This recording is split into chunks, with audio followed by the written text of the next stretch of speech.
Good morning and welcome to the University of Dundee, first of our Christmas events that are online. We're doing this in conjunction with the West End Christmas Fortnight, so those of you that have joined us through that medium.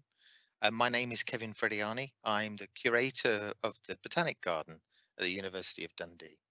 In a moment, I'm going to introduce a short video that was made by my colleague Claire Rainey, who has taken you through the steps of making a Christmas fat ball to hang on your own tree at home.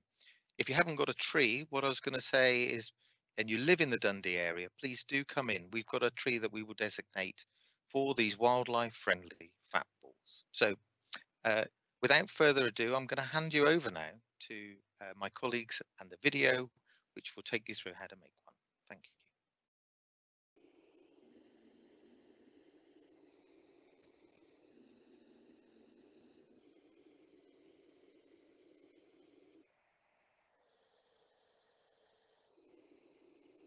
Hello and welcome to our bird feeder workshop at University of Dundee Botanic Garden. We're going to show you how to make these today, and we're going to give you information leaflets going to be available via our Facebook page and as part of the community weekend openings. So what we have here is, now I'm not a very good cook, but we have some lovely lard which we're going to stick the ingredients together with. And we have tasty things for birds to eat, like porridge, and we have some peanuts, but you could use lots of different bird foods. It's going to be quite a messy job, I think, so please be aware that you might need to wipe up some spillages.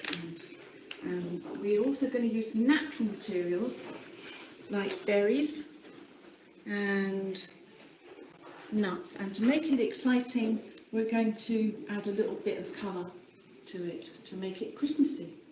And the containers we're using, we've already put in string so that when the bird food is set inside, we can turn it out and it will have a ready attached way of hanging it onto the tree in the garden. So I'm going to see if I can get the lard and the porridge and the peanuts all together.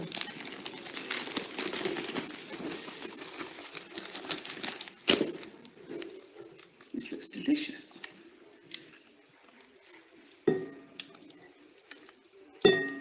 And shall we put some colour in?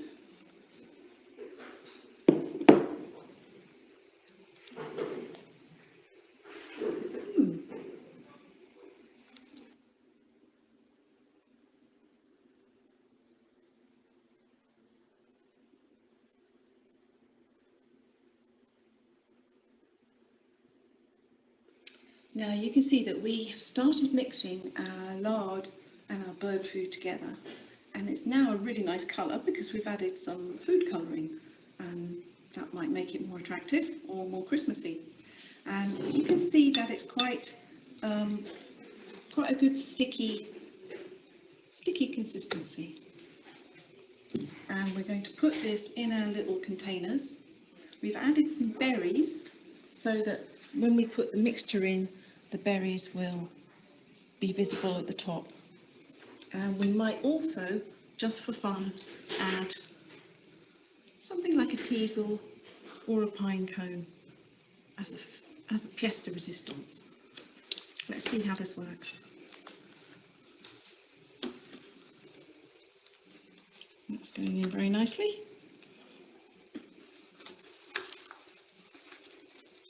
Looks delicious. So we're making the fat balls this size because it's big enough for the larger birds to actually sit on and get a purchase.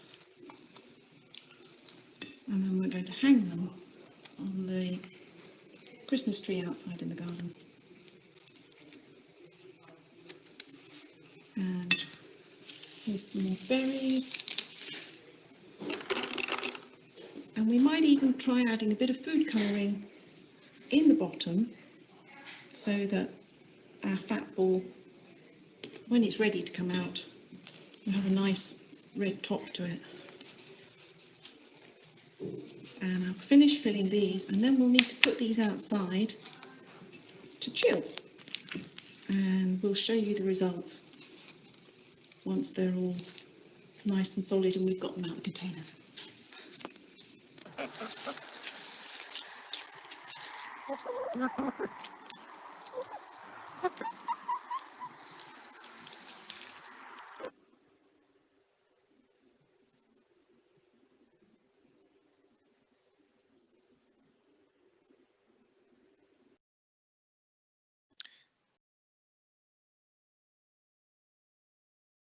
That's wonderful. So Claire made a great video there, and in terms of you can see the chickens at the end feeding on these. And what I will say is that those of you that are worried maybe about introducing food out for the wild birds in your garden, I would say that the important thing is this is supplementary food to food that they might find in the wild. This isn't actually giving them the main feed. If you are feeding them, it's important to carry on regularly feeding them throughout the year. But at this point in time, if you feed them fat balls in lead up to Christmas, there are enough berries and wild grubs and things around afterwards for them to get through. So the RSPB do a lovely link on this to share information, and so I'm open to ask questions. I've got a couple that just came through beforehand, and they were asking about the type of berries that Claire was putting into the fat balls. So just to say, Claire highlighted two things. One, the berries that you can use from the garden trees are the ones that are generally being eaten. So things like the sorbers, the wild rowan that you might have growing in your garden, you might find in a park. These together with hawthorns or blackthorns, those are the sort of berries that will naturally be eaten, and you can add those in just to add a little bit of colour into the baubles. Just checking to see what other questions we've got coming up. There is a sheet that we've put up on the Dundee University Botanic Gardens website. If you go to the education pages, there's a short sheet that takes you through and explains the materials that you need, which are basically oats, some sort of fat like lard, which you can actually warm to room temperature and then mix in together. That forms the base, and we used yogurt pots or egg pots to put those in.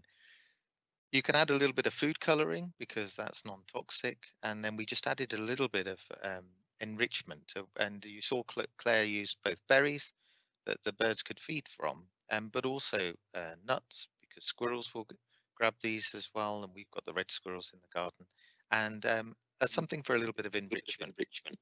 And for the enrichment, we used a teasel comb because it makes it a little bit more difficult to pick through, and it gives them the birds something to purchase on. I've got in terms of the questions that are coming through, I've got, just bear with me while I'm looking. What I will do is actually type up some of the answers on our own Facebook page so that you can actually see them. And I'm going to invite you to take a few pictures and bring them back so that you or send them in to us so that we can actually put them up and show how your attempts of making these with the beautiful colors and showing them hanging in your garden or in our garden. I don't seem to have any new questions coming through, but as I reiterate, it's part of the West End Christmas Festival. There is a list of events going on over this fortnight in the lead up to Christmas during COVID, where you can see other things going on from us, which include a wreath making workshop next week on the 11th, on Saturday the 12th, which will be again live with a short video. We'll then post back up onto our website and also our Facebook site, and that'll also be shown on the West End Facebook site. If you want to look at any of the programs going on, if you put in West End Christmas and Dundee into your search bar, that will take you through to the list of events going on. but also if you go to the University of Dundee Botanic Gardens education website pages, you'll see a list of those events. You'll be able to pick up the PDFs of saying how to do this yourself, and you also have links back to asking us questions and answers. So hopefully that gives you a bit more information. I think in lieu of questions not coming through, what I'll do is invite you now to uh, go through Eventbrite and join us for the next series of events next weekend, the wreath making, to follow us on Facebook, and to click through to our education website where you can learn more about Dundee and the things that we're doing to support Christmas this year. Thank you very much for watching.